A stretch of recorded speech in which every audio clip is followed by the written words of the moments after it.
Welcome to the program where we talk about leadership. Today, we're going to be talking about the Asian invasion of communist America. Did you like the little thumbnail that I put up there, which is Stop Asian Hate? It only works on white men, obviously other people, but we're going to focus on, like we always do, to the American white man. Why?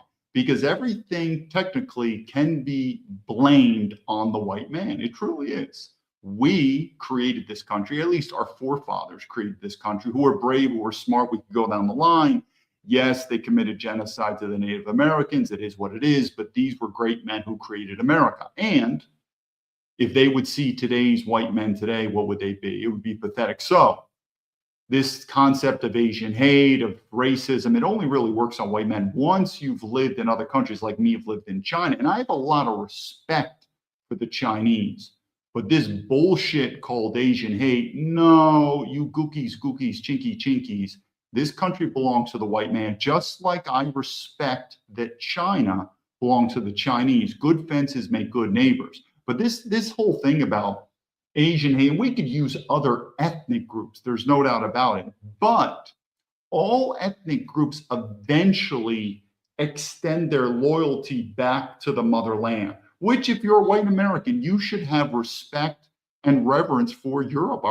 George Washington came from Britain. There should be respect for our forefathers. But a lot of these ethnic groups, they don't have, we'll say, a strong motherland, meaning China is growing.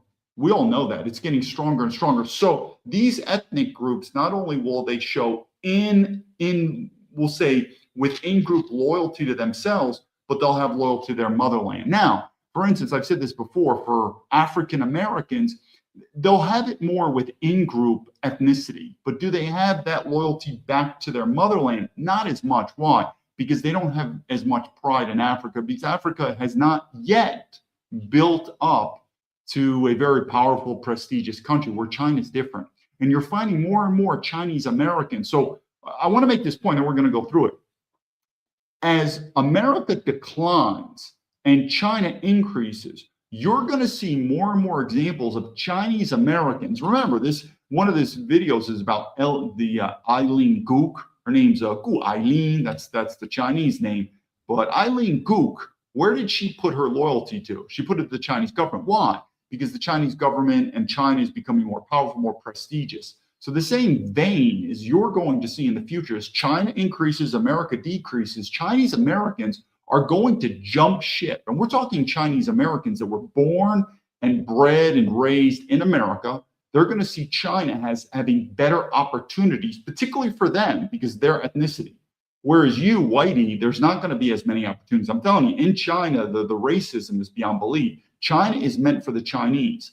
Don't have a problem with it. It makes sense. So the point being is we have two Americans, we have a Chinese American and whatever, a black, white American. You're like, yeah, man, we're all the same. We have to work together. Yeah. When America's ship sinks and the Chinese ship sails, these Chinese Americans are going to say, goodbye, dude. I'm not with you, man. I never was. I'm Chinese and I'm jumping on the ship. It's the way it is. And I don't necessarily blame the Chinese. Why? Because it all comes down to the white man. So we're going to talk about that. But before we do, there's obviously a war going on. But then again, in America, when is there not a war going on? We'll get with the war. We're going to do a couple news flashes here, and then we'll get to the whole Chinese thing. But this whole thing with the war, it's going to be interesting. It's going to be another nail in the MAGA coffin that's going to split. But let's go through this, some recent news videos and headlines. And let me walk us through this in terms of what I'm talking about. So the first is, this is a great way to show you how MAGA's splitting. So Turning Point USA, whatever. Look at these two women. You have Caroline Leavitt, she's the White House press secretary, and you've got Erica Kirk. I'm not a big fan of these two. Now, don't get me wrong. Let me make this caveat, because I know Charlie Kirk is very sensitive. I think Charlie Kirk overall was a power of good. There was a couple things I'm not aligned with him, and I did think he was being used definitely as a political pawn. He probably was misaligned. That's why he probably got assassinated. When I say assassinated, you probably know what I mean. But I do think he was an overall force of good. When you look at Erica Kirk, if you're a conservative traditional person, these aren't conservative traditional women at all. So let's go back to these women. So I look at both of these women and whatever, everyone's got praise. So what did I say here? Here's the point. I look at them as both feminist bimbos. They probably support the war. I mean, let's face it, if you're MAGA and you're pro-Trump, you technically should be pro this war in Iran. They think it's justified. And I'll tell you something, these feminists who make both these women have more money, more influence, more fame, and more power than 99% of men in America. These are feminists. And if there's a war, or there is a war, but if there's a draft, and then you said, hey, why don't you two women get drafted on? They would accuse you of not being a conservative. Women don't get drafted. So these women, just like Charlie Kirk was dead, and now his wife, Erica, really steps up there to cash in on all the fame and glory. These two women would have no problem sending American men to their grave for this Iranian war, which is bullshit. And as they would say that they're conservative women, these women are fake as can be. And as you notice, I want to emphasize this, because once I said this, I want to show the big picture. So someone responded, and what do I keep saying? MAGA is going to split. So I stand down exactly what I said on these two women. Now look who responded. And I want to make a point. If the person responded was a liberal or what, it didn't bother me. This person supposedly is an American patriot, which again, this word patriot, that's kind of thrown around. It's like Christian. Everyone's a Christian. Everyone's a patriot. Everyone's a racist. Everyone's a white supremacist. These vocabulary words, we can't really define what exactly is a patriot. I call myself a patriot. This guy, which I'm about to show you, calls himself a patriot. He's also a military veteran. We don't see eye to eye. So it's pretty interesting. What exactly is a patriot? But like I said, if it was a liberal person, whatever, this is a military veteran patriot. We're now not seeing eye to eye. What do I keep saying? MAGA will split. And I keep saying, if you haven't, just like Donald Trump was very educated, articulate, and exemplary when it comes to leadership, when he informed us about the Republicans in name only, we knew that. If you were smart, you know it. Guess what? Same thing's going to happen with MAGA. A lot of these MAGA politicians, even these MAGA boards, you're not nationalists. You're not. I don't even think you understand the definition of a nationalist. But let's go here in terms of what this person says. So anyway, back to that. That was the comment that I guess triggered this person. So who is this person? His name is Maxi. Let's bring him up here. So again, as you can see, he's an American patriot. He's got American flags. He's a veteran, whatever, Trump. Oh, and he thinks Vance and Rubio's way to go. So this is a person you would sort of think that him and I are aligned. Let's bring it back. Let me make sure you could see this. So what did he write? He goes, what a pussy you are. So he's calling me a pussy. He says, stay there. I guess he means like stay in China. And then he says the FBI was right. No, he singles out the FBI like he's calling them. Trust me, dude, I've been trying to get the FBI to contact me. They're cowards. They're actually pussies. And then I just write him simple. Again, if this guy was a liberal, I wouldn't really care. But he's a patriot. He's a veteran. Makes it. Well, what exactly do you mean by pussy? What do you mean by stay there? And what do you mean by the FBI was right? Good luck trying to articulate that. I don't know if this guy knows what the fuck he's saying. And what's another example? The disloyalty between military veterans. And in fact, many times I'm right, meaning even Donald Trump said this military is falling apart. It needs to be fixed. And it just shows me and him are not aligned. But anyway, what I want to do is show you that before we go to the next. And that is, I'm trying to show the big picture. And that is, let me show you this. And this kind of shows what I'm getting at. Where is it? Right here. Yeah, let me share this clip right here. And I think it's very important. 1 second. I think it's right here. Okay, let me share this.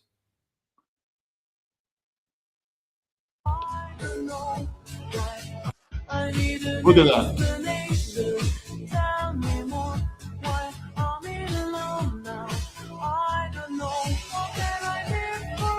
Okay, so I think everyone gets what I'm saying. Let me make sure everyone saw that. Yes, everyone saw this clip. 1 second, let me bring it down here. So what do I say here? What are we fighting this war in Iran for? We have war, what have these wars done to secure the European people? Our European countries are being destroyed. So the same thing, what I was mentioning with this military veteran, our country's falling apart within inside. We can't even find this. And I want to emphasize this again to the American public, how dangerous it is. When they keep saying we need to come together, military veterans cannot even come together. Can't even come together, military veterans. If you think military veterans can, and this guy is not a liberal, like I said, if he was a liberal or whatever, it's okay. But he's a MAGA military veteran. He's a patriot. We can't even see eye to eye. I'm telling you, it's going to get worse. It's going to get real worse. But what are we doing in these wars? All right, let's go on to something else here. Let's go on to this. So here we come. Let me just make sure we're. So here we have Mark Mullen. And this is what Mark has to say about the war. And killed thousands and maimed thousands. Why this weekend for strikes? Let me go here. Hi, Senator. Can I get your thoughts on the U.S. strikes in Iran? It's wonderful. I'm glad we finally took after this. He thinks it's wonderful. All right. I guess he thinks it's wonderful. I'm pretty sure Mark Mullen never served in the military. If he did, I think he did maybe a stint in some yo-yo National Guard, but never active duty. Considering that he's a senator and he's pro-war, pretty interesting. Took after the murderous regime. Have you seen any evidence that Iran posed an imminent threat to the U.S.? How about we go back to history since November of 1979, since they've been attacking U.S. personnel and killed thousands and maimed thousands. Why this weekend for strikes? Because the threat was going to continue to grow. It hasn't went away for 47 years. Would you support ground troops if President Trump called for it? I support getting rid of the threat.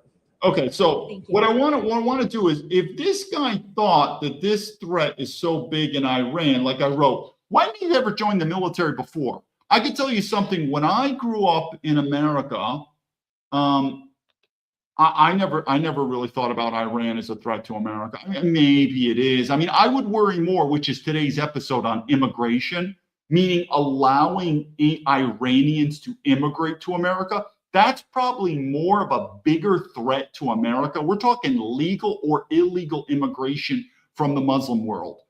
Even I'm telling you, these people in the non-West are so racist. If you call the Iranians Muslims, they get, or Arabs. If you call them Arabs, they get very mad. They're like, we're Persians, which basically means we're not sand niggers, we're Persians. Again, once you live in the non-Western world, these people are racist as hell. But I would say probably the best way to protect ourselves from the threat of Iran is not to allow Iranians to immigrate to America. Now, I've had Iranian friends in America, and they'll take the defense. It is what it is, people. You go, draft the Iranian Americans then to destroy this regime. But anyway, here's Mark. He's like, this threat has been going on for years and years or decades and decades. Well, then, Mark, why didn't you ever listen to the military and fight this? But I can tell you, when I was in the military, except we focused, on Saddam Hussein, never really came up to me. I mean, obviously, in the intelligence community, we had squads that focused on Iran. But the point being is once again, these politicians love to send our sons to war, but they don't want to go. So it's interesting when we look at that. Anyway, let's go to another thing here. And this kind of what I'm going. Now, people are going to find this maybe shocking. And I was tongue in cheek, but it is what it is. I guess this is the guy who killed the people. This is the shooter. Well, this shooter's a military veteran. So I guess he's my brother in arms. What I'm trying to tell you in this point, what I wrote is, if you think our military is one big brotherhood, one big family, you're out of your mind. It's just a corporation. It's a bunch of government mercenaries. We don't care. Do you really think that the military thinks that they're going to Iran to fight for American freedom? Or like we really care about people in Iran, their freedom? It's a joke. We really could care less. They're doing it for a paycheck. Let's go to this one quick.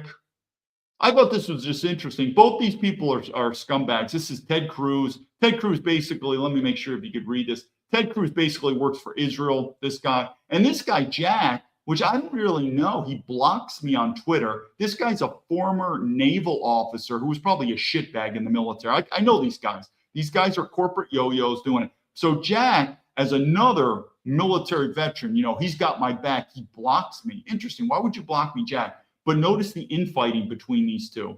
This is what I'm saying. So the point is I'm telling you, the biggest threat to America is the domestic collapse.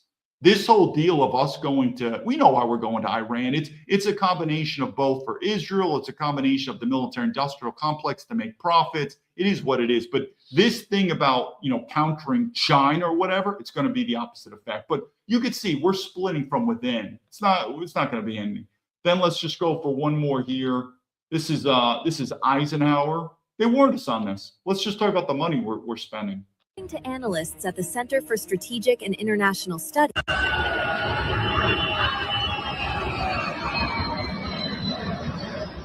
if we look at just the first 100 hours of war on Iran, the United States spent about $3.7 billion, more than what over 100 countries spent on their entire military in 2024.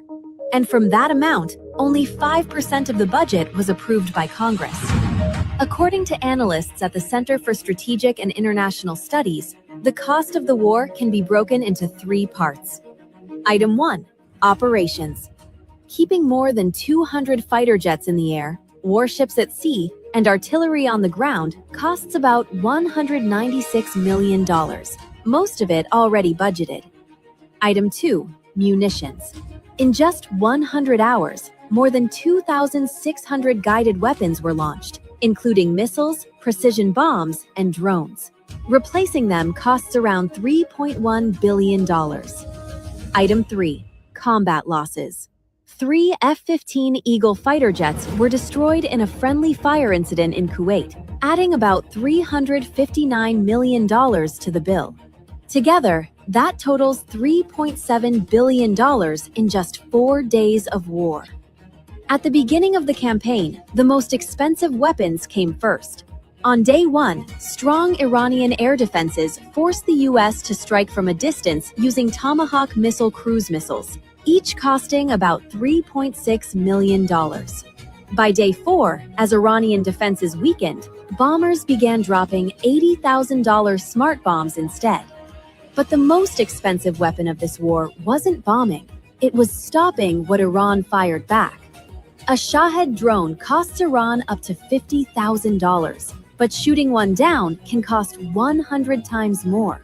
In just 4 days, Iran launched 500 ballistic missiles and 2,000 drones. They don't even need to hit anything. Every launch drains the other side's air defense stockpile. So who pays for all this? Out of the $3.7 billion, only $178 million was already in the Pentagon budget. The rest has no clear funding source. When the bill arrives, there are 3 ways to pay. First, a supplemental spending bill, where Donald Trump could ask Congress for emergency funding. Second, redirecting money from Trump's $150 billion reconciliation bill. And third, rolling the costs into a future spending bill that may never pass. For now, one thing is clear. Every single day of this war costs about $1 billion.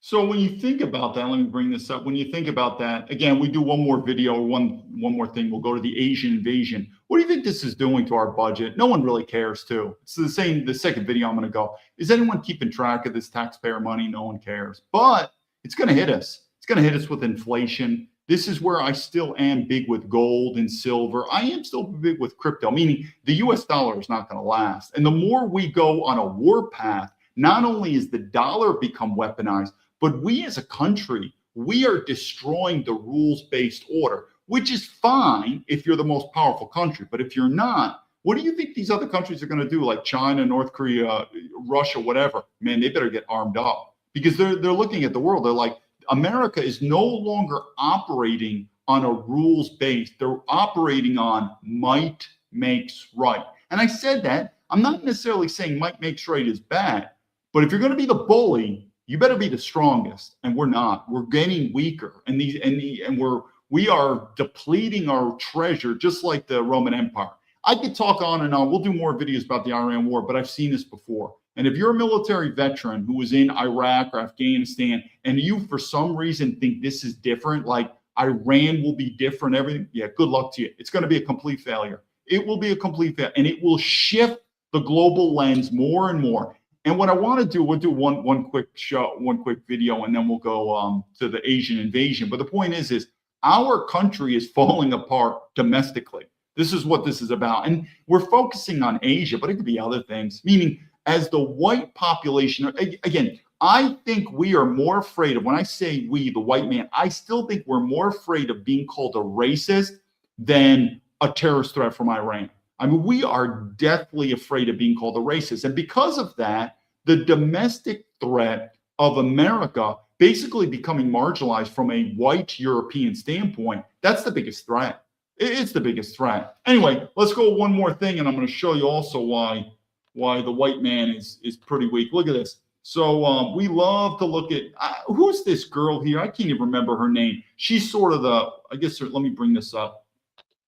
She's Sweeney or something. I guess she's the poster child for white, and she's like this MAGA voice. She's a woman here, and she's like, I totally agree. It's okay to be white. Yeah, but it's not okay to show your tits. Unless you want to be a prostitute. Hey, you want to be a prostitute, go for it. But this is the typical simp white man where MAGA looks at a woman like this and they think that's our ideal. Yeah, but keep your tits in, sweetheart. Keep your tits in unless you want to be a prostitute, which is kind of how I view a lot of white women. It's just prostitutes. Okay, now we're going to start with Asian invasion. Now, what I want to say is this. This is happening with other ethnicities. The reason I'm saying with Asian is for two reasons. One, I'm a bit of a connoisseur in China, so I'm focusing on that. But two, the Asians, particularly the Chinese Americans, there is a bit of an umbilical cord connected back to China. Whereas if you're, I don't know, we'll say Thai American, there's also umbilical cord connected back to Thailand. But Thailand right now is just not much of a threat to America politically, economically, militarily. But if it did, it'd be the same story. The issue is, and I've said this when I was in the FBI, the issue is China is the flavor, not, we say it until we say the flavor of the month. China is the flavor of the century, probably. But it'd be the same thing if there was another country. So the point being is all these ethnic groups have a loyalty back to their motherland. The difference is most of these motherland countries aren't that powerful. China is powerful. And I'm telling you, you're going to see jump ship. So let's do the first main video here and let's talk about it. The one thing, let me bring this on stage. So this is the main video. One second. And French. So the one thing that I want to say first and foremost, this is about Ellen Gu. There's a couple of videos about Ellen Gu, and then we'll go to the other ones. I have no issues, generally speaking, with Ellen Gu or Eileen Gu. I think, when I say think, I'm very strong. Her American citizenship should be politely revoked. I mean, I have nothing. Again, all these problems are with white men. All these problems are with white men. I have no blame with the Asian community. I think highly of the Chinese community. But how this happened, her American citizenship should be politely revoked. She should have never gotten American citizenship to begin with. Her Chinese mom obviously loves white men, loves white sperm, wants to make white kids. This is not news to anyone. If you understand the Asian culture, this is not news. And it's okay. I'm not into mixed kids. If you want to do it, do it. But her child, Eileen Gu, should never have been allowed to become an American citizen. But that's our laws, that's our constitution, and most white men don't want to change it because, I don't know, they're afraid to be called a racist. But as we watch this, make it known, I have no issue. I think Eileen Gu should have her citizenship revoked, give her Chinese citizenship or whatever. Should she be allowed to stay in America? Maybe, maybe not. I could go both ways, but she's not an American citizen. And I'm also strong, I've said this before, no one should be able to serve in the U.S. military, in our government. Obviously, you can't vote unless you're a U.S. citizen. So that is also a factor that protects Americans, that only U.S. citizens should be able to serve in the military, serve in our government, be able to vote. And so if you're a non-U.S. citizen like Eileen Gu, her citizenship should be revoked.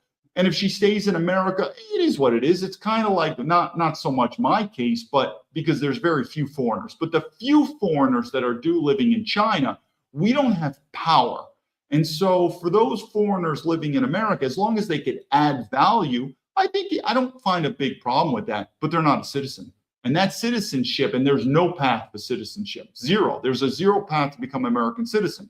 So there's not really a threat. They're not going to be able to vote. They won't serve in the military. They won't serve in our government. And as long as they pay their taxes and they're good citizens, it is what it is. And then it makes sense why Eileen Gu serves for the Chinese government for the Olympics, because she's not an American citizen. So that's it. But a lot of these white people are getting angry at her. I would not be angry at her at all. All my anger is focused on white men. White men are some of the biggest cucks around. So let's watch this video and then see how it is. San Francisco, a year of the horse celebration like no other. Politicians, city officials, and law enforcement rev up their engines to show support. Dance crews from all walks of life prepare their moves. I'm a horse. I'm a year according to the Chinese calendar, so I can say Kong Hei Fa Choi if I said it right. I don't speak Cantonese. Who's speaking Cantonese? So the Mandarin would say, 恭喜发财. Again, I don't have a problem with the Chinese people. I've learned a lot from them. I think they're very, let me say this. I just want to say, I think there's a great phrase that's called good fences make good neighbors. And the point being, I have a problem. I think Asian people are awesome, but I don't belong in Asia, or I am not welcome in Asia to become one of them. Me, I can never become citizen.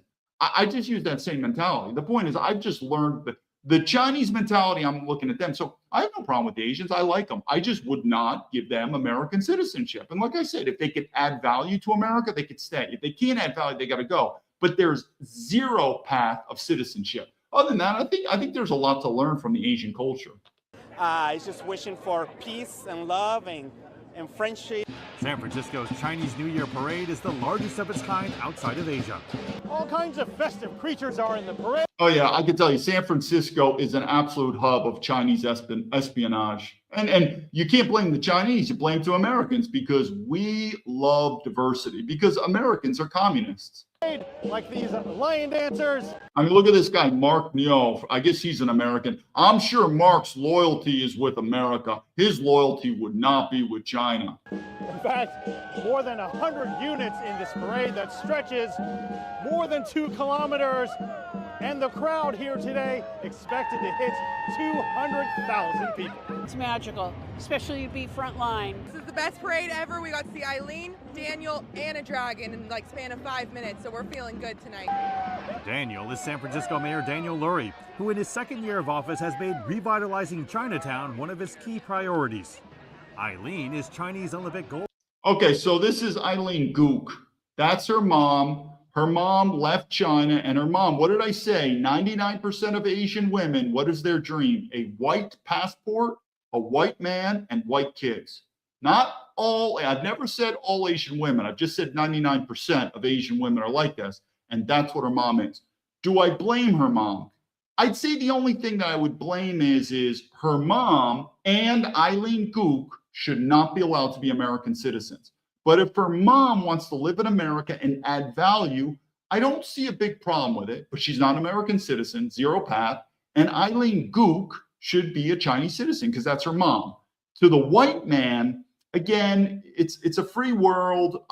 I've had many sex with Asian girls. I could do a pornography movie on the amount of sex I've had with Asian girls. So I am more liberal when it comes to sex. And I know I understand conservatives could push back on me, but where I draw the line is having children. I really do. It's a different thing, because when two consenting adults have sex, I do believe it's between them. But once you bring children into this picture, it's beyond both of you. Then it affects me. Like their child now, Eileen Gook, affects me and you. These are citizens, and so you could add mixed kids, but that doesn't mean they could become an American citizen. So the father, and I think this guy was a sperm donor. That's what I think it is. But anyway, Eileen Gook should have never been able to get American citizenship to begin with. Her mom would never have American citizen. And that would change a lot of this. Because like I said, if she's a Chinese citizen and not American citizen, would it make sense that she would represent China for the Olympics?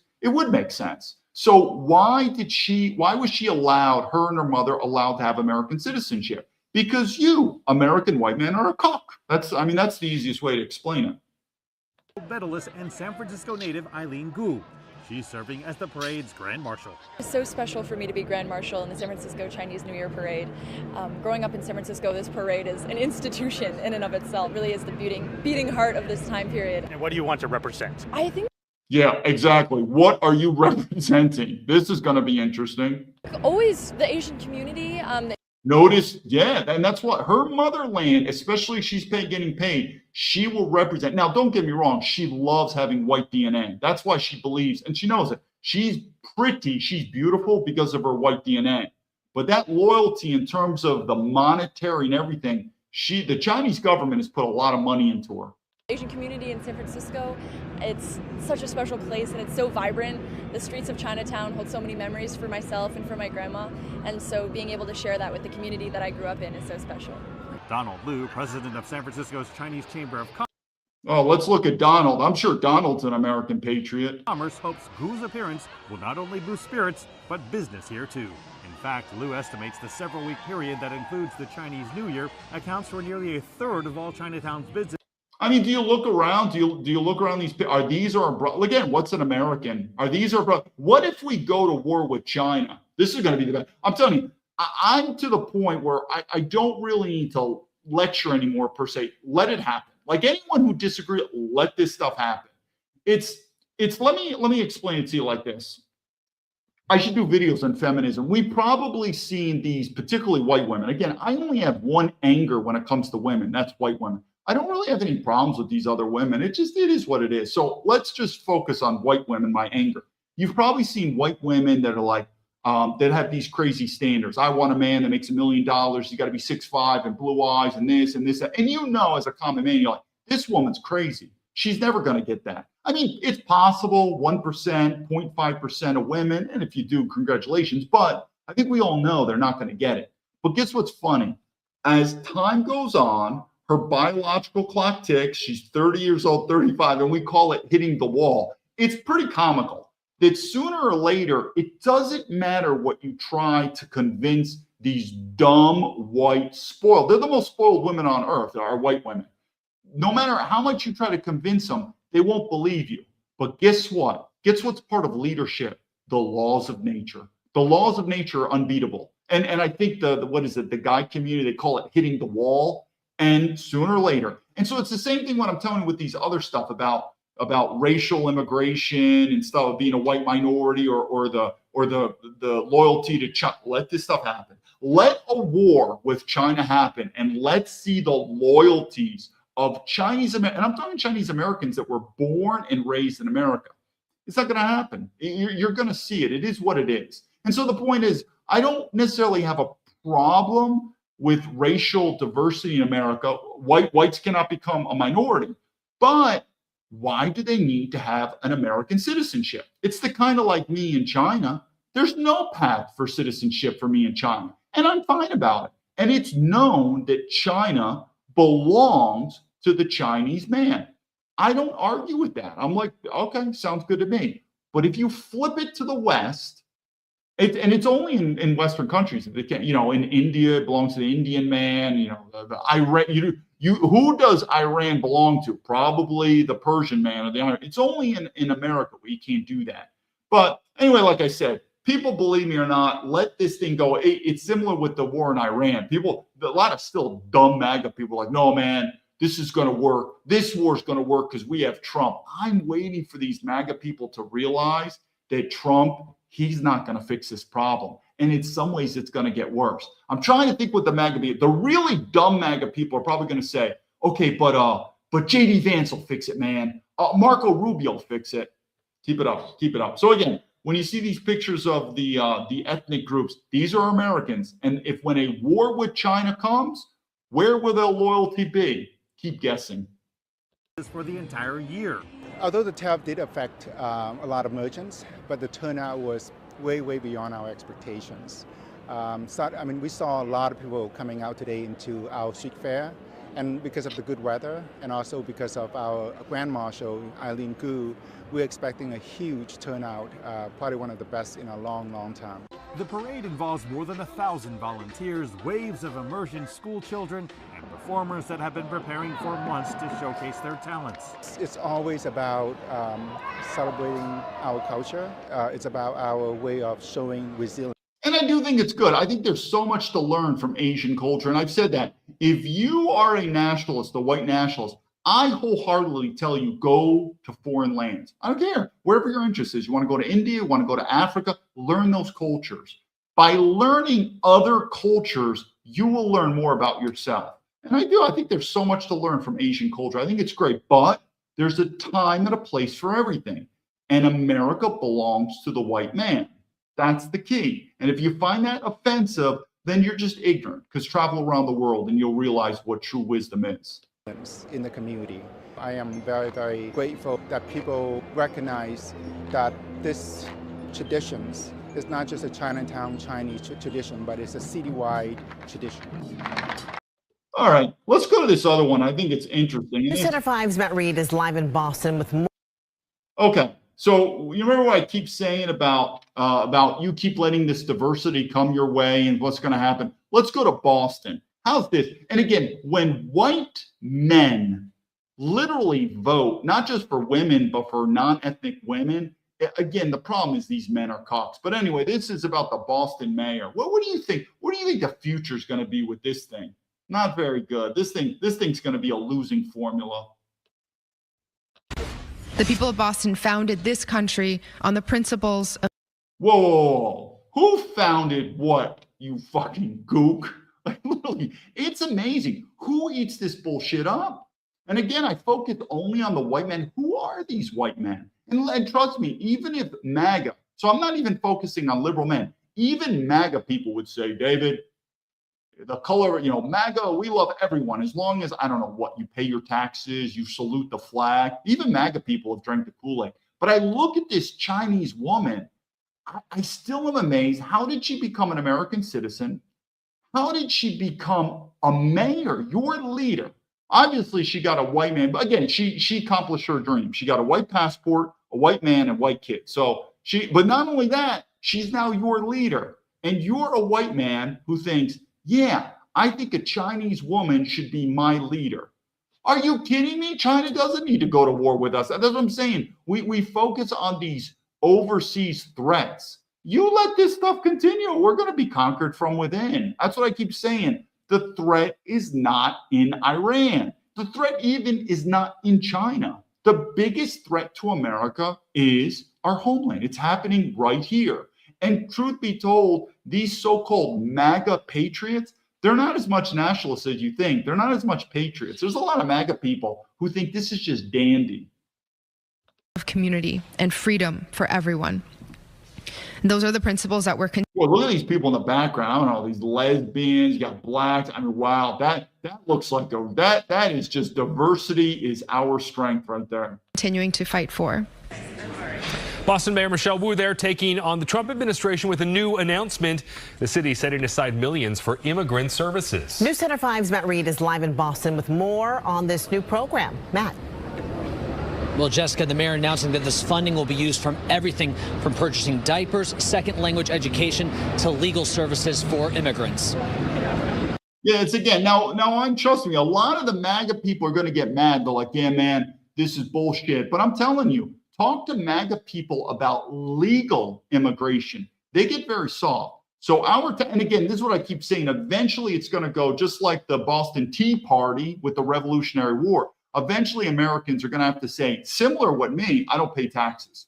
Where they're like, but that money is going. Do you think that your tax money is under Trump is increasing Christianity in America, increasing the European family in America, or do we even have freedom of speech anymore? Where's this tax money going to these families? I guarantee a lot of them is to increase the birth rate of non-Europeans. Yeah, that's a great formula. Good luck with that. Whether your family has been here for generations or you are a new resident in our city, we will not let anyone storm into Boston and disrupt our community. Who's we? Think about if our founding fathers, Boston's when I went to Harvard, obviously that was Boston. I was pretty impressed with Boston because America, unlike Europe and definitely unlike China, is not known for its history. But Boston, just like New York and Philadelphia, Boston is a very historical city in America. So it has a lot of those founding fathers, a little bit of that culture principles. If you're a patriot, that means you should respect your founding fathers. If you're a conservative, you should respect your father. Conservatives, it is a patriarchy. We don't have it anymore. In America, it's a matriarchy. So you should respect our founding fathers. Our founding fathers in Boston, what do you think they would say to this? Do you think they would approve it? No, they wouldn't. They wouldn't. In China, their history and culture and conservative traditionalism is still very similar to how it was thousands of years ago. Confucianism. Our history is what, like 200 years? We've already forgotten our history. Like literally in China, they will go back to their emperors and feel what was the culture back then. And China wants to maintain that same culture. If we went back just 200 years to our founding fathers, what would our founding fathers say? This is nothing what they wanted. Nothing.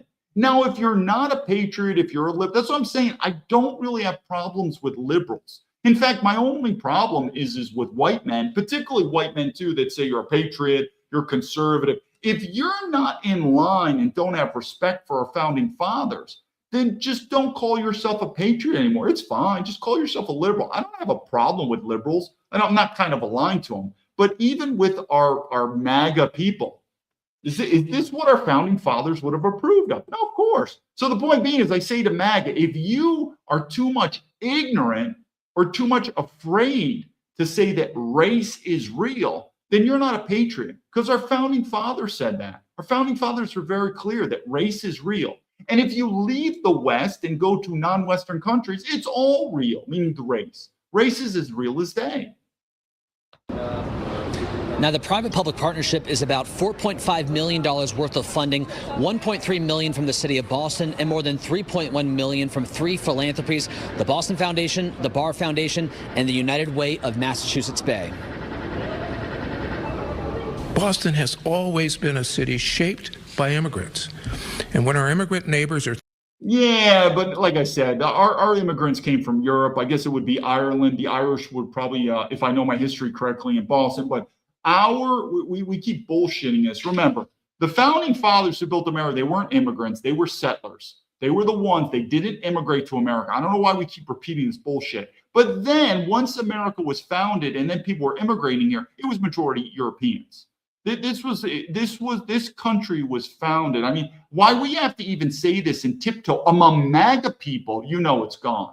This country was founded by white men, and the immigrants were meant to be white. They never foresaw this globalization with planes and anchor babies, people coming in, welfare people. No, this country was founded by white men, and it was meant for white men. Very similar like China. China is meant for the Chinese. It's not meant for non-Chinese.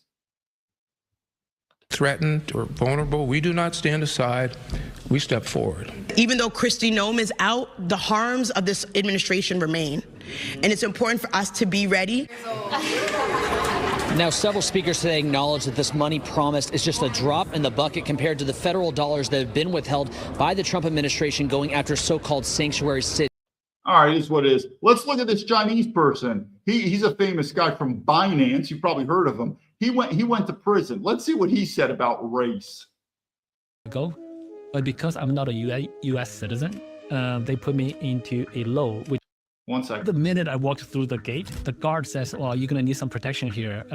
I hear the Pacific Islanders are hiring, so you might want to join them." And I was sent to a low security prison. I should be eligible for a minimum security prison, which is one level lower, where most of the white-collar crimes go. But because I'm not a U.S. citizen, they put me into a low, which is where all the drug lords are. But what I actually found out is they organize prisons by race, so by ethnicity. This actually does avoid a lot of conflicts. You are more likely to get along with people. Well, we don't just organize prisons by race. Basically, in the non-Western world, countries are organized by race. I don't know what this guy's bullshitting you. I mean, China is organized by race. Of your own ethnicity in terms of culture, customs, the prison encourages it because it reduces fighting. And then once you're in a group, if you have a problem with somebody else in some other group, there's a group rep. And the rep will talk about it, and there's like a hierarchy. Union reps. Kind of like a union reps. Yeah. And then they come together and they hash out. Yeah, they say, look, stand down. We walked through it. So there's a system to it. But I didn't know any of this, right? So I walk in, and then this half Asian looking dude comes to me and say, look, my name's Chino. Welcome to our group. I was like, what? Like, should I shake his hand? Should I not? Like, am I joining this gang? Yep. So the point was, what we're trying to do is there seems to be a sense of communism. It's communism. And we like to point China as communism. I view China as fascism. I just don't view it. It used to be communism. But if you have this ideology called diversity is our strength, which was shoved down our throats in America, that's called communism. Feminism is also communism. But also this ideology that MAGA has, that race isn't real. I mean, you're about as retarded as the liberals that say gender is not real. It's communism. Race is real. And if you don't want to travel to the non-Western worlds, you go to prison. You'll find it pretty quick that race is real. It just is what it is. The use of race in the process. Want to take a look 1 second? Let's go here. What I want to do for this video is, this is interesting. This is, again, where I disagree with MAGA. MAGA likes to say it doesn't matter. I guess this is what we got from Martin Luther King. And oh, by the way, J. Edgar Hoover was not a fan of Martin Luther King. I'm not a big fan of him. Same thing with this Nelson Mandela in South Africa. That guy's a communist.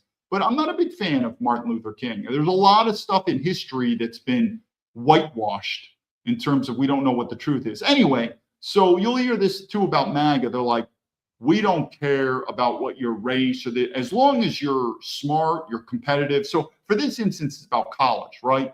Like MAGA's like, the smartest people should go to college and that's it. It doesn't matter your gender, your race, your religion, the smartest goes in. Yeah, that's not a good formula, people. I mean, if you're MAGA, if you're a white man and it's all about competitiveness, and then, I don't know, do you want the college filled with a bunch of Jews and Asians? I mean, is that what you want? There comes a time says no. And this happens too. In fact, it happened in Malaysia, where Malaysia does have a minority group of Chinese. And the Chinese were outperforming the Malay. Of course, they were outperforming the Indian group. And what did the Malaysian government do? Oh, they put in laws, affirmative action to protect the Malay. But the point being is it's the same thing if you're running a company. People think, I don't care. I'm just going to hire the most qualified person. That's not a good point.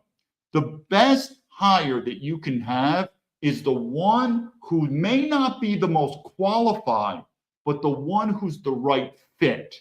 And what is that? It's a cultural fit. Who knows? I mean, if you're a Christian company or whatever, or it might be like, this is my old friend, but there is something to be said that is beyond the normal, where someone is a strong cultural fit, but they may not be the most qualified person. So what is the culture in America? We have a European culture. This country was founded on Christianity. It was founded on European. It was founded on freedom. So you might be a Chinese guy, you might be a Muslim, you might be this, and you might be more qualified, but I'm still not going to take it. This is who we are. But otherwise, if you're MAGA and you want all the colleges, universities in America to not care what your race is, not care, it's just whoever's got the highest test scores and qualify. Okay, have fun with that. They might be all filled with Jews and Asians. If that's what you want, I think it's retarded. But anyway, let's look at this story. You may recall the ABC7 story that went viral 16 months ago. A Palo Alto teen hired straight out of high school by Google as a PhD-level software engineer, yet he was rejected by most colleges he applied to, including 5 UC campuses, even with a 4.4 GPA and a 1590 out of 1600 on the SATs. Some of them were certainly expected, Stanford, MIT, it is what it is, right? Yeah. But yeah, there's some of them like Cal Poly.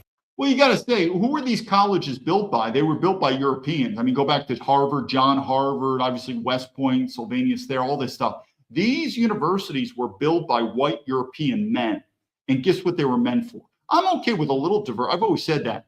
But this country was built by white European men. Those universities were built by white European men. They were meant for that. And if that means a white European man is less qualified, meaning test scores, than another applicant, it is what it is. And if I went to Africa and I happen to be more qualified, and this happens all the time in the non-Western world, you will be, as a white person, more qualified than, you're in Thailand, you're in China. They're not going to hire you.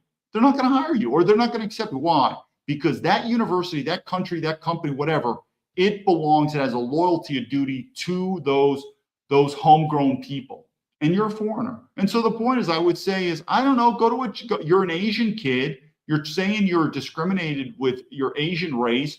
Why are you discriminating against Asian universities? Why don't you want to go to Asian university? Well, probably they suck. It's not my fault. That's your fault. You fix it. But the point being is those universities in America were established and built by white men. And they were prioritized to give white men an education. Not saying 100%. But again, typical MAGA person, he wouldn't have the balls to say that. some of the state schools, I really thought, I had a good chance. His name, Stanley Zhong, and he and his father just filed a lawsuit against the university. And this is another reason what I'm saying. You don't get this shit in China. When the more, hey, have you ever been, well, I'm talking to military guys now, but this is in the civilian world. You remember in the military when you had the choice of being in all male units like an infantry or co-ed units with women? Isn't it so fucked up when the women get there? It causes problems, sexual harassment, even though all female units, which are, I don't even know if they exist in the military, but all female units are even worse, meaning the women and women would argue. But the point is, most of the time with men, I always preferred an all male unit. Once you bring women in there, you get problems. You get so many problems, sexual harassment, this and that. Guess what happens too with race? One of the reasons that China is much more efficient in many ways than America, they don't deal with this bullshit. There's no racial discrimination. 95% of China is Han Chinese. The rest of them are Chinese ethnicity. There's less than 1%. But this is what our World War II veterans fought and died for. So now we got these chinky kids talking about racism. Listen, you fucking goop. America is the least racist country in the world. The least racist country in the world. Don't think so? What other country? So get the fuck out. I mean, sooner or later, white men are going to have to realize we have two choices. You're either going to have to take a hard stand, or this country, which I just say, fuck it, let it go. Just get your popcorn out. It's going to happen. The country's going to go to shit. And then I think that's the only way white men are going to learn. But you've seen this too incorporated, the lawsuits, women and sexual harassment and racism and oh my God, look at this kid. But think about it. Why doesn't, if he's so proud of his Asian race, why? Hey, I was born in America and I went to China. And like I said, I looked up to China. There's a lot to be learned from it. Why don't you? Because he looks at people in China. I know these people. He looks at these people in China as low-level gooks. That's what he does. And he's like, man, I got an American passport and I love living in a white country where I could use and abuse white people. Where he should say, this is the best country on earth. And like I said, I do believe, MAGA, though, we have to be more clear about this, and we just have to come up with a stance and talk about race. But in the meantime, I defend his point because until, and I keep saying MAGA, I'm really not MAGA anymore, but until I say nationalist, we have to have the courage to talk about race. Because it sounds like MAGA now has the courage to talk about gender. It sounds like MAGA now is like, yeah, we could talk about gender and it's real. We, meaning white men, have got to start having the courage and talk about race. And the first issue is very simple. We've got to be able to say race is real. It's as simple as that. That begins the conversation. We just want to say that race is real. No, man, we're all the same. It's just the color of our skin. No, shut up. That's the biggest bullshit I've ever heard. We're talking DNA. There is difference between our race. That's it. That's the first one. Until that happens, these bullshit stories are going to keep happening. Of California and the U.S. Department of Education. The Zhongs allege that UC is engaging in racial discrimination in admissions despite the law banning the use of race in the process. Joining us live now to talk about their lawsuit, Nan Zhong, Stanley's father, and the co-plaintiff in this new lawsuit. Nan, thanks for being here. I'm going to start here. Why isn't Stanley joining us today? Well, so he is facing a lot of pressure socially and in the social circle and in general macro environment. Generally, there's a lot of hostility towards Asian Americans standing up for their rights in college admission, as witnessed in the SFA versus Harvard case. So yeah, I got a thick skin. I can deal with it, so I'm here. Okay, I think everyone is pretty familiar with Stanley's story and his credentials, but one person's results don't prove a pattern or practice, right? Many high-achieving, brilliant students are qualified, yet rejected by the UCs. Do you have any specific evidence of racial discrimination beyond that Stanley was competitive on paper and got hired by Google? Yeah, so that's what we're trying to prove in the court, and I think we have a good... So this is the same piece of shit company, Google, that owns YouTube. Now, if everyone knows my story, my very first video that I put out on YouTube was censored. And no, meaning I paid advertising. I think I've said the story. I've been censored many times. I paid $200 US to advertise that YouTube came back, can't do it. I'm a military veteran. But what am I saying here? Who is ruling over us? These American globalist corporations, just like our American globalist government.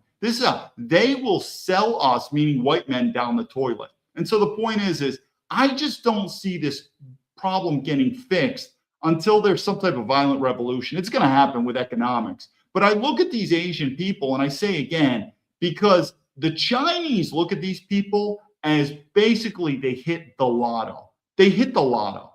And the point being is for them to complain. What I do agree, though, is like I said before, is we have to have these hard conversations and we have to talk about race. We have to talk about race, meaning because what I don't believe in, a lot of MAGA think we need to just ban affirmative action.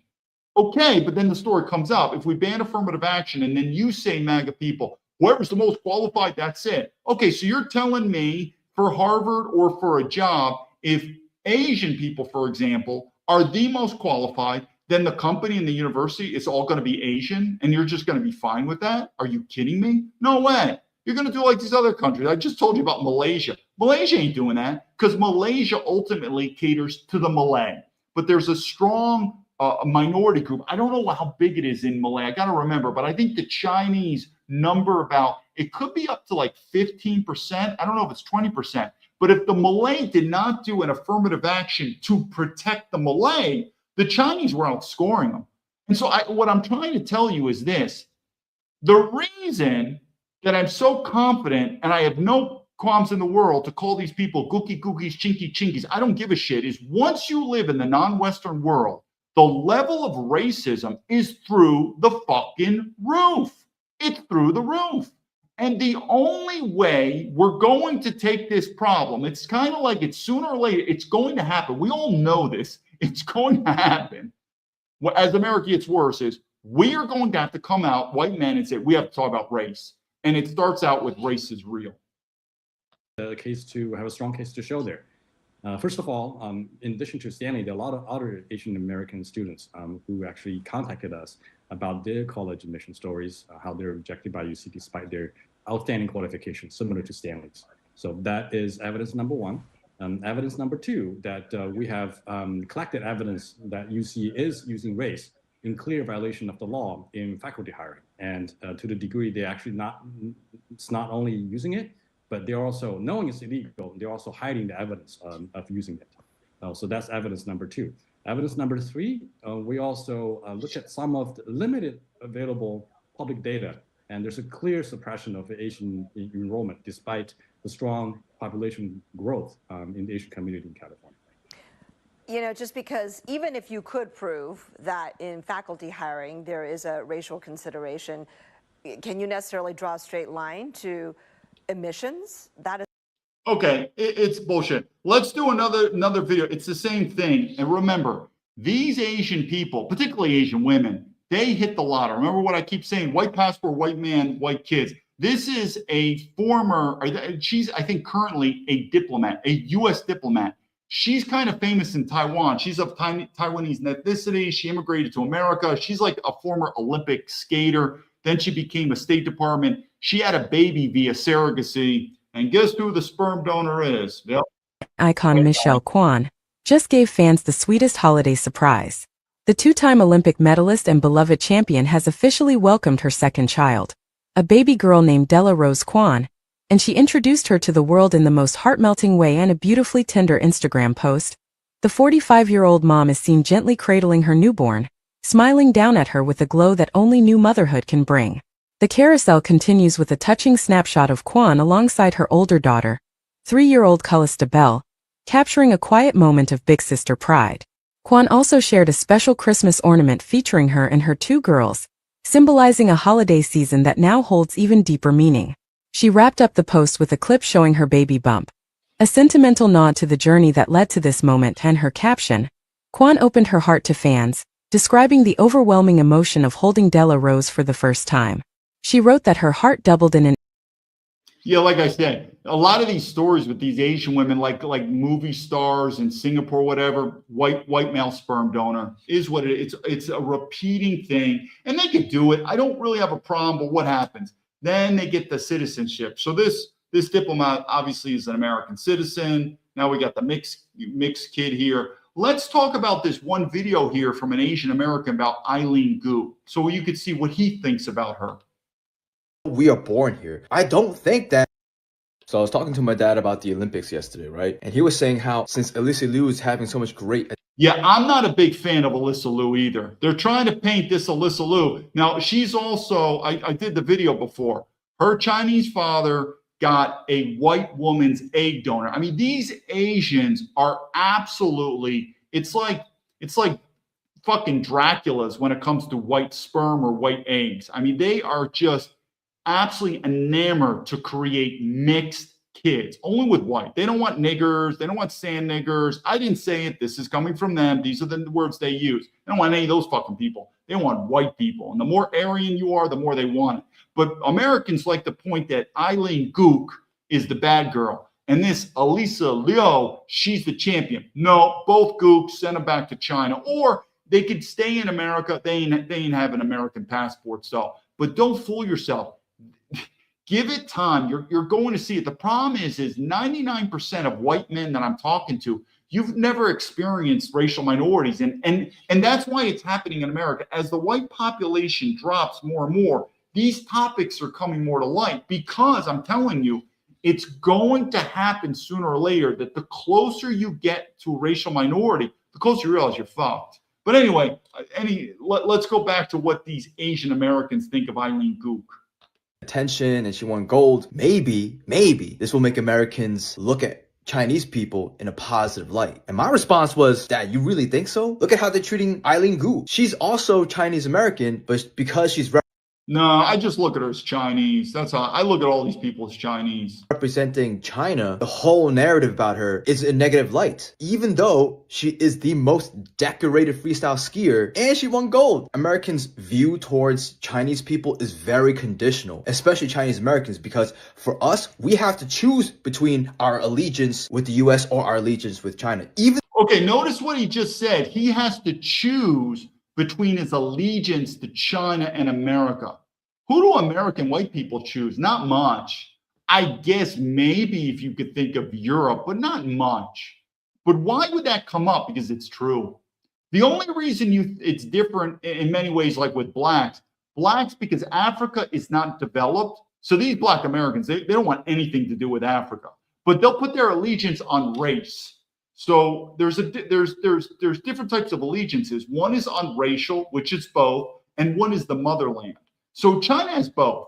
They have the racial allegiance, but they have the motherland. Why? Because China, and this is a positive view of China, China is becoming a more prestigious country where black Americans, they put their loyalty in race, but they don't have so much in Africa because they don't want anything to do with it. But the point being is, what about white people? Not much. I mean, we get stepped over. But the point being is, this allegiance. You also hear with the Jews too. The allegiance with what? Israel. So the allegiance with Jews is also, there's an allegiance between the Jew. And this is not so bad, but it does get complicated when you're thinking of who's your citizen. So if you have an American passport, generally you should have allegiance to America. But it happens too with the Jews. Where you have Jews in America, they have more of an allegiance to Israel than with America. That's not a big deal if they're not an American citizen. If they are an American citizen, they have more allegiance to Israel. That could cause problems. Even though we are born here, I don't think that, just because Alyssa Liu... Dude, I could care less. I hear this. I could care less where you're born. If I was born in China, no one would accept me for Chinese, to include you, cheeky Chinese. Is having great attention and she's winning gold and she's representing the United States and all women out there that's going to make Chinese people look better in the views of Americans. Nah, I'm not buying that. We have to look at this and be like, damn, do I really have to choose between Alyssa Liu and Eileen Gu? No. As a Chinese American and Asian American, if I see any Asian person on the podium, I'm going to be happy as hell. I grew up. They do, and that's how China looks at their Asian community as a whole as their extended family.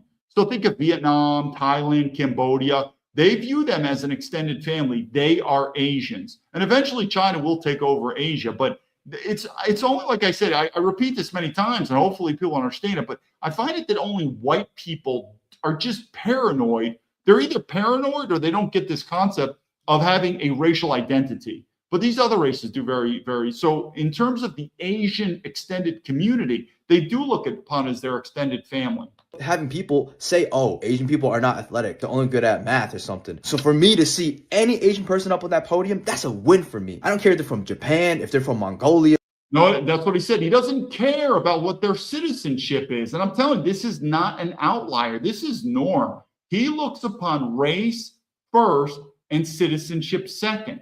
This should not be news to any educated person with international experience. It's so normal. Race is first, nationality is second. If they're from, I don't know, Japanese, Brazilian, the fact that they're up there is a win for me. So I'm not going to go here saying, oh, because Eileen Gu is representing China instead of the US, I cannot be happy for her. No, I'm incredibly happy for her. We have no right to judge an athlete on what decision they make.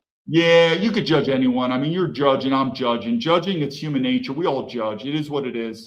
Which country that they should or should not represent. Eileen chose to represent China, but that's not the main point. She's really representing her grandmother and her mother. Yeah, like I said, I don't have a problem with Eileen Gu. Her American citizenship should just be revoked. It is what it is. It's not a big deal. Just, I don't have a problem with Eileen Gu. Just politely revoke her American citizen. And I still think she could stay in America, on a visa as long as she's a good visitor. But that's it. It's Eileen Gu is not the one that's evil or should be blamed. All this blame is on white men.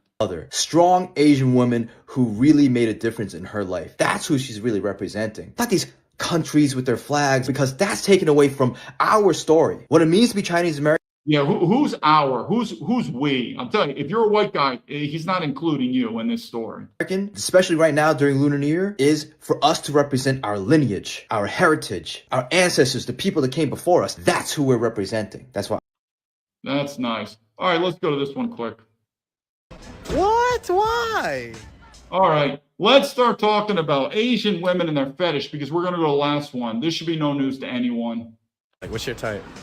I like white guys. Wow, an Asian girl likes white guys. Never heard that before. Caucasian. You like white guys? Yeah. More than Asian guys? Yeah. Not every Asian girl, just 99%. What? Why? Look at this black guy. Think about this black guy. Now he's trying to, that's like looking at a black guy saying, you prefer white women over black women? I never heard of that before. I mean, I think the black guy's just jealous. I'm sorry. If you're a black guy, let me just say, if you're a black guy, I'm sorry. It's going to hurt your feelings. It's not my fault that you think that black women are unattractive. That's what you think. I know it. You've said they're ugly baboons. I didn't say it. You said it. But the point being is this jealousy is retarded. I don't really have a fetish for Asian women. I view white women as the most beautiful woman. But black men are very jealous of white men because Asian women like us. The difference is this is white women, which I consider to be the whores of the planet. White women are absolutely the biggest whore. They'll fuck almost anything. Asian women actually aren't, though. They really prefer Asian men or white men. So they are more, for lack of a better term, racist toward black guys. Like a white woman, even a MAGA woman, she wants to be so politically correct. She'd be like, "Oh, I'll date a black man. It's the color of our skin. I just had a big black cock in my asshole last night, and I think there's nothing wrong with it. I'm not a racist." An Asian woman, I'm not into black men. they'll be, I'm not, and I think it irks black men, and they have this competition with white. To the black man, no competition. Just stick with your black women. It's not my fault that you think they're unattractive. I'm fine if I never have sex with an Asian girl for the rest of my life. I'm fine with white women. But black men get very jealous and they get angry because Asian women are more, what's the word I'm looking for? Forthright. And that is, yeah, we're not into black men. We like white men. But the white woman will just be like, oh man, I love black men. No problem. Deport that fucking white whore to Africa and I don't have a problem with her. Well, now after what I just went through like a couple minutes ago, I was on my phone actually like breaking up with someone. Okay, it is what it is. Let's watch a couple more of these things. I know they're pretty funny. Racism is emotional economy.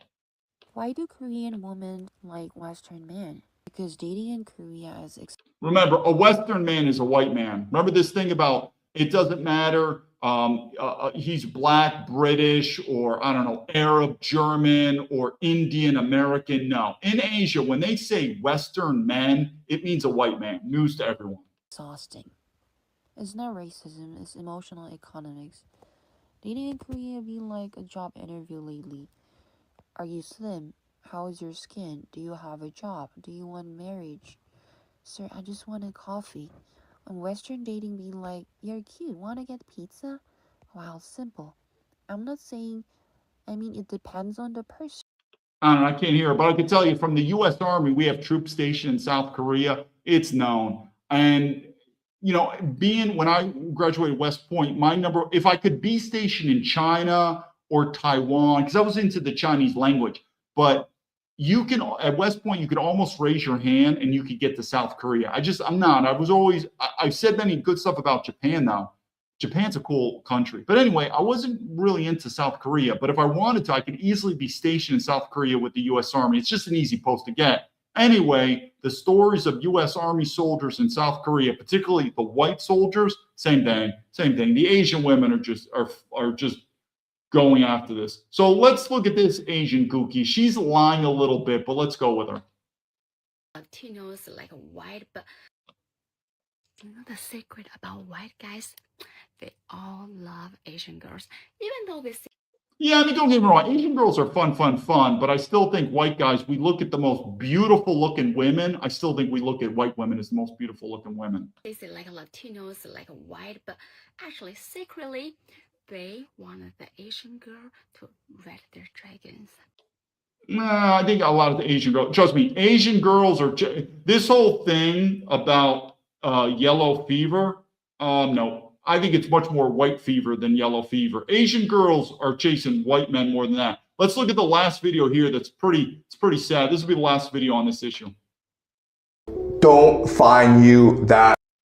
The reality is that if you're an East Asian man in America, people don't find you that attractive. Okay, so they did a lot of studies about. Again, I know this is a sensitive topic, and I don't say this, I really just say this to be educational. I know it's sensitive, but generally speaking, the least attractive people on this planet are Black women, in terms of women, and Asian men. It's a very sensitive topic, and I agree with that. But the reason we're having this problem is when we get intermixed in these Western societies. When Blacks, say in Africa, are living amongst Blacks, when Asians are living among Asians, they don't experience this jealousy. But then all of a sudden a white guy comes in there or this comes in there, and then you're having these problems. That's why America, because it's the most multi-racial country in the world, it has a lot of these jealousies. And it comes out that, yeah, I mean, Asian men are looked upon as the least attractive and Black women are looked upon as the least attractive. What do I think about that? Well, I've educated many times. I think, one, Asian women, you should respect your Asian father and find an Asian man. Black men, you should respect your Black mother and you should find a Black woman. I respect, you could say, my white mother, and I've always preferred, I did not go to Asia for the women. That was secondary. It's fun. There's no doubt about it. I've had a lot of fun. It's fun to feel wanted. It's fun to get a VIP treatment. No fucking way, though. I mean, I've always looked at, a blonde hair, blue-eyed, hot woman, no way. I mean, she's in a league of her own. But the truth comes out, and it really comes out hard when you live in these multiracial societies, where in China, they don't really have a lot of these problems. Why? There's not much diversity in China. So if you're an Asian man living in the West, life is pretty tough. But then fucking leave. Go back to Asia. The reason you don't want to live in Asia is you look at Asia as a lesser status than in the West. Well, if you look at Asia as a lesser status than the West, why wouldn't women look at you as a lesser status? I moved to Asia. Yeah, it's a gook land. It's not that bad, but yeah, it's gooks. About the about the dating market in America, and the radical conclusion that they have is this, okay? A white woman, okay? And I'm telling you, it's the same thing with Asian men. Asian men are goo gaga for white women. Don't fool yourself. Asian men still, number one, prefer white women. They're similar like Asian girls. Asian men prefer white women first, Asian women second, and that's about it. It's rare to find an Asian man who likes, I don't know, Arab and Indian. It ain't happening. It's the same thing. The difference is it's just hard for them to get, but Asian men love white women. That's also their dream. Is more attracted to a white man than an Asian man. And how do we know this statistically? If a white man makes $62,000 a year, for the Asian man to be as attractive to her, the Asian man needs to make $300,000 a year. That's a huge, huge difference. In other words, a white woman will be attracted to the average white guy, and she will only be interested in the highest earning Asian guys. Okay? But not only are they making a lot, but these Asian guys are actually at the top of their fields. Because $200,000 in America is actually a lot of money, okay? So you have to be a surgeon. You have to be a top lawyer. You have to be an entrepreneur in order to be attractive to just the average white woman, not even the most attractive white woman. So this is actually a pretty stark situation for Asian men. And so you have a really strange situation where East Asian men did everything right. They did exactly what they were supposed to do. They went to school, worked hard in school, got the best grades, then worked hard at their jobs and did very well in their jobs. But now two things have happened because they follow the rules, because they did everything right. They didn't commit any crime, they're not on welfare, they pay taxes, they contribute to the community. But because of this, two things have happened. One is that they're not able to climb into status positions in America. They're not CEOs. The other thing is that there are problems finding a very good mate, okay? It's easy for them to find someone.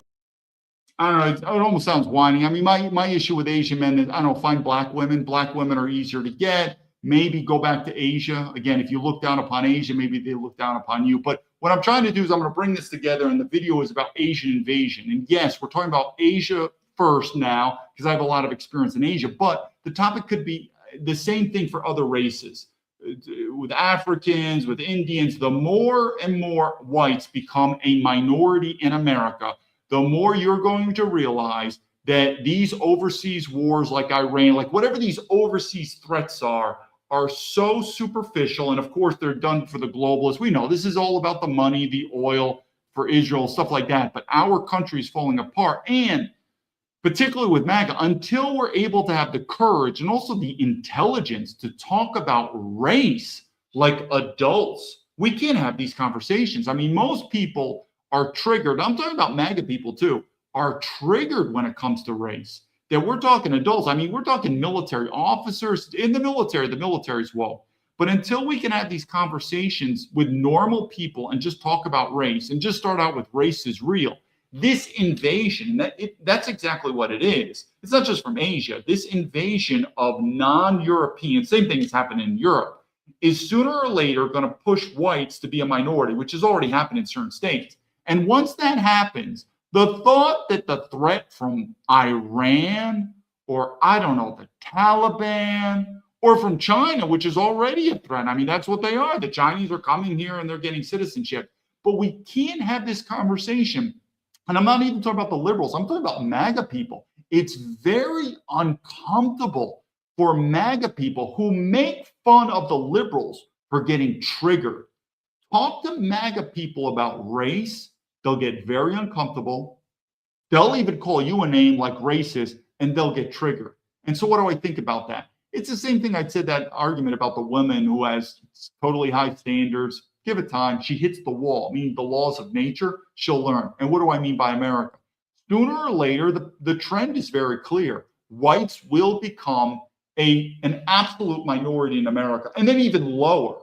And sooner or later, those whites who survive, there's going to be a lot of whites who are not going to survive. They're not going to procreate. They're not going to produce kids, or they're going to produce mixed kids, and those mixed kids are not. And as the pure whites, and for lack of a better word, I'm just saying pure whites, as they become that core, sacred, minimalized minority, they are going to radically shift. they are going to sort of what I did, because I'm less than 1% in China. They are going to radically shift towards survival, but the state's done, meaning America's done. But meaning it's the same thing I said about the woman about hitting the wall. It's going to be a tough path. There are going to be whites like me who just leave America. But until then, I don't think you're going to be able to rationalize with these white conservatives because they get triggered. Now you go, whatever, Adolf Hitler, white supremacy, racist. It is what it is. But until then, you're going to eat your popcorn and you're going to see this system explode or come to a collapse until we're able to talk about something as simple as race. Until then, there's going to be more invasions. I appreciate your time. There's no comments. Any comments, let me know. David Baumblatt from Terrapin's Leadership telling the Patriots lead to victory.